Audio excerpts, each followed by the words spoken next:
새로운 트랜스포머 영화 시리즈가 등장했습니다. 이번엔 실사가 아닌 3D 애니메이션으로 돌아온 제 기준 올해 최대의 기대작 트랜스포머 1입니다. 트랜스포머 또 나와?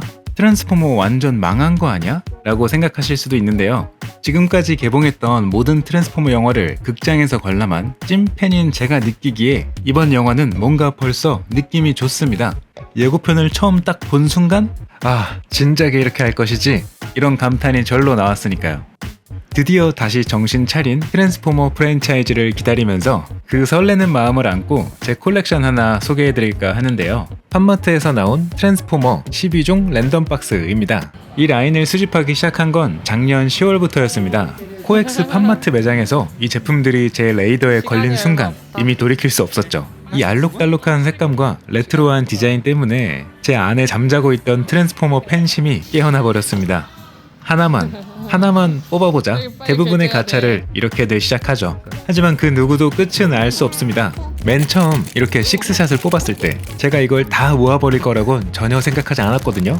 그런데 그게 두근두근 가차 도파민 열차의 시작이었습니다.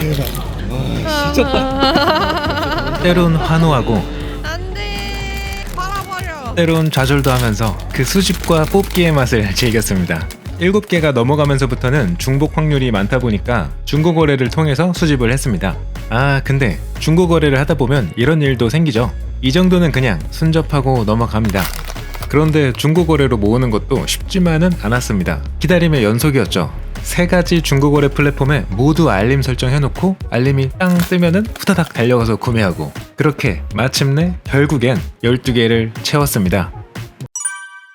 팜마트 트랜스포머 시리즈는 총 12대의 로봇으로 구성되어 있습니다. 오토봇 6대, 딥세티콘 6대죠.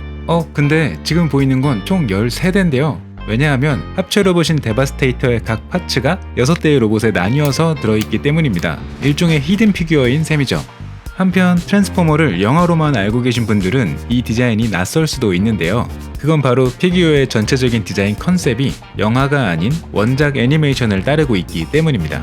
트랜스포머의 원작, IP의 역사를 간단히 가볍게만 설명해드리자면 80년대 초 일본 타카라사의 다이아클론이란 왕구를 미국의 하스브로에서 수입했고 이 중 일부 로봇들을 엮어서 트랜스포머라는 왕구 브랜드를 만들어냅니다. 당연히 이를 홍보하기 위한 코믹스와 애니메이션도 기획되었는데 이게 정말 크게 성공을 해서 그 후 지금까지 40년 동안 수많은 미디어 믹스가 전개되었죠. 2007년 출발한 실사 영화 또한 그 일부라고 할 수 있습니다. 이 트랜스포머 프랜차이즈의 첫 번째 애니메이션을 지금은 제너레이션 1 또는 G1이라고 부르는데요. 팜마트의 피규어는 이 작품의 디자인 요소를 고스란히 계승하고 있죠. 한편 가장 중요한 피규어의 품질도 상당히 우수했습니다. 트랜스포머가 원래도 색이 알록달록한 편인데 그 색감을 아트토이 스타일에 맞게 쨍하고 화사하게 표현해줬고요. 특히 적절하게 군데군데 그라데이션을 줘서 단조로울 수 있는 표면을 입체감 있게 만들어줬습니다. 조형 면에서도 얘기해볼 거리가 있습니다. 트랜스포머 콜라보는 팜마트에선 상당히 예외적인 케이스거든요. 팜마트는 고유 IP는 물론 외부 IP와 콜라보를 진행할 때 대부분 데포름의 비율, 그러니까 귀여운 가분수 비율로 조형을 해왔습니다. 하지만 트랜스포머는 원작 비율을 그대로 유지하고 있죠. 아마도 원작 팬들의 취향을 존중하고 로봇 캐릭터들의 매력을 살리기 위한 결정이었을 것 같은데요. 덕분에 팜마트에 큰 관심이 없던 저 같은 사람도 끌어들일 수 있었던 거죠. 그리고 팜마트 모으시는 분들이라면 피규어 못지않게 중요한 게 패키지 디자인과 함께 동봉되어 있는 카드일 텐데요. 저는 이렇게 소장용으로 하나, 건담 마커 필통용으로 하나 가지고 있습니다. 제품별 카드는 제가 중고로 모은 친구들 중에 카드가 없는 애들이 몇 개 있었어서 현재 10장만 가지고 있습니다. 카드를 막상 잘 꺼내보게 되지는 않는데 카드 디자인이나 구성은 참 마음에 들었습니다. 이번엔 오토봇과 디셉티콘을 한번 비교해보겠습니다. 저는 개인적으로 디셉티콘 쪽이 더 마음에 들었거든요. 먼저 메가트론의 이 표정이 일품입니다. 아재미 넘치고 살짝 바보 같으면서도 호탕해 보이죠? 빌런들의 우두머리지만 항상 어딘가 좀 어설픈 메가트론의 모습을 잘 표현해준 것 같습니다. 표정하면 스타스크림을 또 빼놓을 수 없는데요. 웃고 있는 그 표정 속에 묘하게 썩소가 섞여 있습니다. 원작 속에서 스타스크림은 디셉티콘의 2인자지만 어떻게 하면 메가트론을 배신하고 본인이 리더가 될 수 있을지 항상 잔머리를 굴리는 하극상 캐릭터입니다.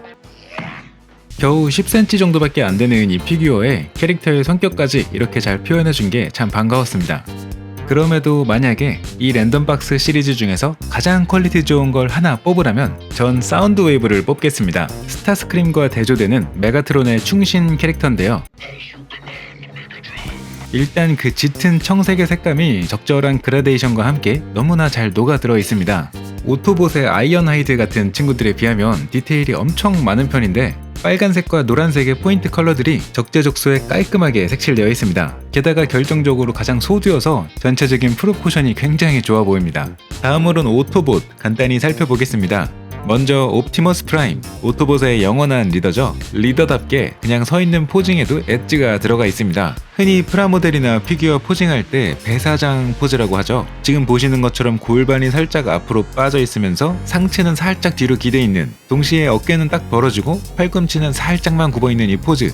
메카닉을 정자세로 포징한다면 이만한 게 없는데 옵티머스 프라임이 바로 그 배사장 포즈를 하고 있습니다. 오토봇 중에 가장 디테일이 좋았던 건 재즈입니다. 잘 기억나실진 모르겠지만 영화 1편에서 메가트론한테 반갈죽 당했던 그 안쓰러운 재즈의 원래 디자인이 이렇습니다. 비클 상태의 재즈의 디자인은 70년대 포르쉐 레이싱카를 모델로 하고 있는데요. 딱 사진을 보시면 아시겠지만 포르쉐 레이싱카의 특징적인 컬러들이 피규어의 앞, 뒤, 양 옆에 깔끔하게 표현되어 있습니다. 오토봇 하나만 더 볼까요? 원작에서 단일 기체 중 최강의 무력을 자랑하는 그림록. 역시 피규어 중에서도 데바스테이터를 제외하면 가장 큰 볼륨으로 그 존재감을 과시하고 있습니다. 게다가 덩치만 큰 게 아니라 나름의 디테일까지 챙겨줬는데요. 그림록은 정확히 말하면 오토봇이 아니라 공룡으로 변신하는 다이노봇입니다. 그림록의 등을 보시면 변신했을 때 티라노사우루스의 머리가 조형되어 있고 어깨에는 그 앞발까지 야무지게 표현되어 있습니다. 그리고 지금 어깨를 장갑처럼 감싸고 있는 이 부분 역시 공룡으로 변신했을 때 몸통이 되어주는 파츠죠.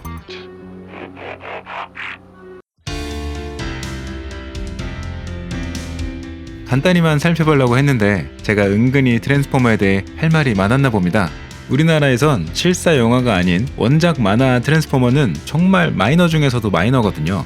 하지만 무려 40년의 역사를 가지고 있고 그만큼 매력적인 캐릭터도 많은 트랜스포머이기 때문에 이번 영화가 우리가 트랜스포머랑 더 자주, 더 재밌게 만날 수 있는 계기가 되어주면 좋겠습니다. 저는 영화가 개봉하면 바로 보러 갈 예정인데 부디 영화가 재밌어서 제가 다음에도 트랜스포머 제품을 들고 올 날이 있기를 바라며 영상 여기서 마치겠습니다.